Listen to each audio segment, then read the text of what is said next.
Hello बच्चों, let's see the question. Question says the letters of the word EAMCET are arranged in all possible veg.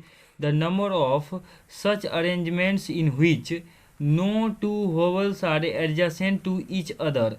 And options are 360, option B is 144, option C is 72, and option D is 54. So, key concept for this question is our key concept is value of NCR equals to factorial n divided by n minus r factorial into R factorial. इसका value ये होता है. इस result का use हम given question को solve करने में करेंगे. अब देखिए यहाँ पर क्या है, वर्ड जो है वो है EAMCET. इसमें अगर हम वोवल्स की बात करें तो वोवल्स जो है, वोवल्स वो आपके पास एक तो ई है और एक ए है एंड अगेन ई है, तो टोटल वोवल्स 3 है. और टोटल अगर हम वर्ड की बात करें, टोटल लेटर्स जो है इसके अंदर टोटल लेटर्स की बात करते हैं 1 2 3 4 5 6 हैं. Total letters are 6. और यहाँ पर हम ये भी देखना है कि जो ई है, नंबर ऑफ ईज, वो रिपीटेड है यानी 2 है. अब देखिए यहाँ पे क्वेश्चन में क्या कर रहा है, number of such arrangements which in which no two vowels are adjacent to each other. तो वोवल्स एडजासेंट नहीं होना चाहिए. तो वोवल्स को यहाँ से अगर हम हटा लें तो कौन कौन से वर्ड बनते हैं. एक तो हमारे पास MCOT बनता है. तो MCOT के लिए हम अगर 3 स्पेस बनाए 1 2 3, ये 3 हमने कॉन्सोनेंट के लिए लिखा है MCOT के लिए. और ये 3 जो हैं टोटल 4 गैप देंगे, 1 2 3 और 4 गैप देंगे. तो इन 4 गैप्स में हम क्या करेंगे, वोवेल्स को फिल कर देंगे. तो उससे क्या होगा, वोवेल्स आपस में एडजेसेंट नहीं होंगे. तो इन 4 पैलेस के लिए हम क्या करते हैं, 4C3 से सेलेक्ट कर लेते हैं 4 पैलेस. तो हमने 4C3 से सेलेक्ट कर लिया. अब देखिए 4C3 से सेलेक्ट करेंगे तो ये इसमें वोवेल्स जब रखेंगे तो एडजेसेंट नहीं आएगा. नाउ अब देखिए जब हमने 4C3 से सेलेक्ट कर लिया तो आपस में ये अरेंज भी हो सकते हैं ये वोवेल्स. तो 3 वोवेल्स से 3 वोवेल्स आपस में अरेंज होंगे फैक्टोरियल 3 तरीके से. बट यहाँ पर क्या है, 2 ई रिपीटेड है तो इसके लिए इसके लिए हम क्या करेंगे, डिवाइड बाय फैक्टोरियल 2 करेंगे. ये तो हो गया वोवेल्स का आपस में अरेंजमेंट. अब बचे हुए कॉन्सोनेंट भी आपस में 3 जो है आपस में पोजीशंस चेंज कर सकते हैं. तो इसके लिए factorial 3.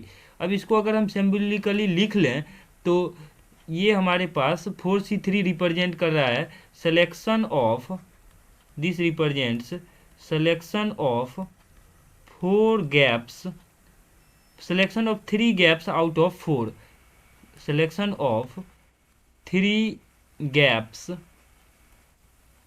Out of, selection of 3 gaps out of 4. तो 4 जो गैप्स हैं उसके लिए हमने क्या किया, सेलेक्ट कर लिया space. So this represents selection of 3 gaps out of 4. तो 4 गैप्स बन रहे थे, ये हमारे पास 1 2 3 एंड 4, ये 4 गैप्स थे. इसका सिलेक्शन हो गया 4C3 से. ये जो है हमारे पास ये अरेंजमेंट जो है, this represents arrangement of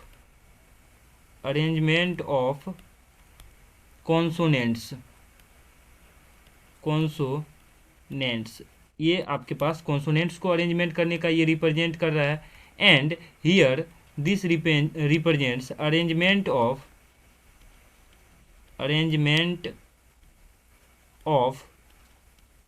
vowels. Vowels को आपस में हमने अरेंज किया.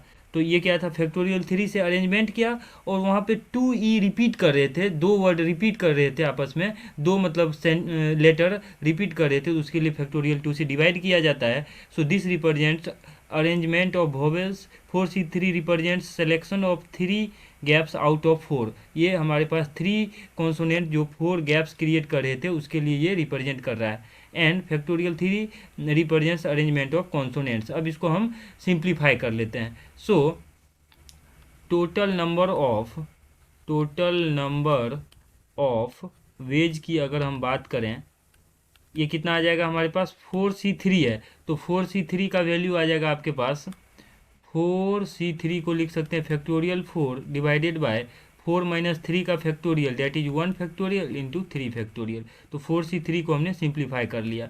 नाउ फैक्टोरियल 3 इंटू फैक्टोरियल 2 को सिंप्लीफाई कर लेते हैं। फैक्टोरियल 3 का मतलब है 3 into 2 into 1 divided by factorial 2 का मतलब है 2 इंटू 1 मल्टीप्लाइड बाय जो नेक्स्ट टर्म है वो है फैक्टोरियल 3। तो फैक्टोरियल 3 को लिख सकते हैं, फैक्टोरियल 3 को 3 इंटू 2 इंटू 1। तो इस तरीके से हम सिंप्लीफाई कर लेंगे। नाउ यहाँ पर देखिए ये 2 से ये 2 कैंसिल आउट हो जाएगा एंड फैक्टोरियल 4 को लिख सकते हैं 4 into 3 into 2 into 1 divided by, और फैक्टोरियल 3 को लिख सकते हैं 3 into 2 into 1 multiplied by 3 into 2 into 1।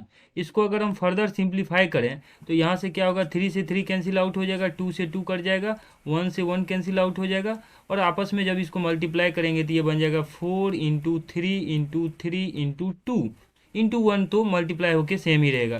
So this will become, इसका वैल्यू आ जाएगा आपके पास 4 into 3 12 multiplied by 3 into 2 that is 6। इन दोनों को आपस में मल्टीप्लाई करेंगे तो ये आ जाएगा 76।